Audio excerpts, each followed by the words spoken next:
निसर्गाचा लहरीपणा, वारंवार येणारी नापिकी आणि पिकांना योग्य भाव मिळत नसल्यामुळे महाराष्ट्रातील शेतकरी आर्थिक संकटात सापडला असतानाच महाराष्ट्रातले नेते सत्ता स्थापनेमध्ये गुंग असल्याचं चित्र आहे। अशातच जळगाव जिल्ह्यातील कापूस उत्पादक शेतकऱ्यांच्या बाबत चिंताजनक अशी सरकारी आकडेवारी समोर आलेली आहे।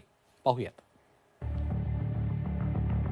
केळी आणि कापसासाठी प्रसिद्ध असलेल्या जळगाव जिल्ह्यात जानेवारी ते ऑक्टोबर 2024 या 10 महिन्यात नैराश्यातून 137 शेतकऱ्यांनी आपली जीवनयात्रा संपवली आहे। सरकारी आकडेवारीतून हे वास्तव समोर आलंय। दुष्काळ, अवकाळी पाऊस, अनेकदा अतिवृष्टीमुळे शेतकऱ्यांना नापिकीचा सामना करावा लागतोय। गेल्या 3 वर्षापासून कापूस आणि सोयाबीनला भाव मिळत नसल्याचं शेतकऱ्यांचं आर्थिक गणित कोलमडलंय। त्यामुळेच कर्जबाजारीपणामुळे बहुतांश शेतकरी टोकाचं पाऊल उचलतायत।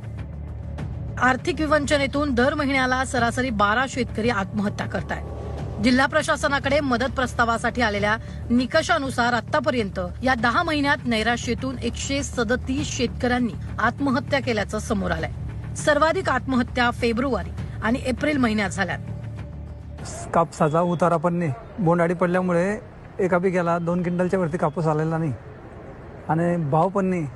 66-67 रुपये भाव आहे, तो भाव परवडत नाही शेतकऱ्यांना। यावर्षी जर 10,000 रुपये जरी भाव मिळाला शेतकऱ्यांना तरी तो पुरणार नाही, कारण 2 क्विंटलच्या वरती एका बिघ्याला उतारा नाही आहे। जे बियाणं आहे बीटी, याची जर नवीन व्हेरायटी किंवा लेटेस्ट व्हेरायटी जर आली तर त्यामुळे शेतकऱ्यांनाही उत्पन्न येईल आणि जिनिंग कारखान्यांनाही चांगला पुरवठा होऊ शकतो। म्हणून आमची मागणी आहे की लवकरात लवकर केंद्र सरकारने नवीन बियाण्यांना परवानगी द्यावी। जळगावात यंदा कापसाचं उत्पादन कमी झालंय, तर दुसरीकडे बाजारात कापसाला भाव नाही।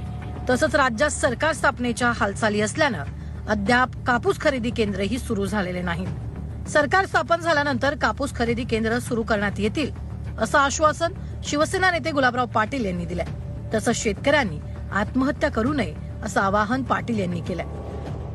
उत्पादन यावर्षी शेतकऱ्यांचं कपाशीचं घटलेलं आहे, त्यामुळे लवकरात लवकर सीसीआयने खरेदी केली पाहिजे।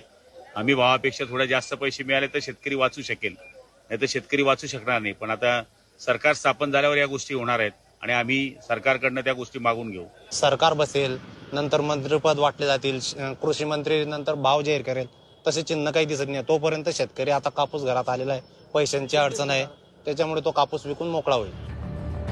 गेल्या 6 वर्षात जळगावात 878 शेतकऱ्यांनी आत्महत्या केल्या। आता दर महिन्याला 12 शेतकरी आत्महत्या करत असल्यानं राजकीय नेत्यांनी शेतकरी आणि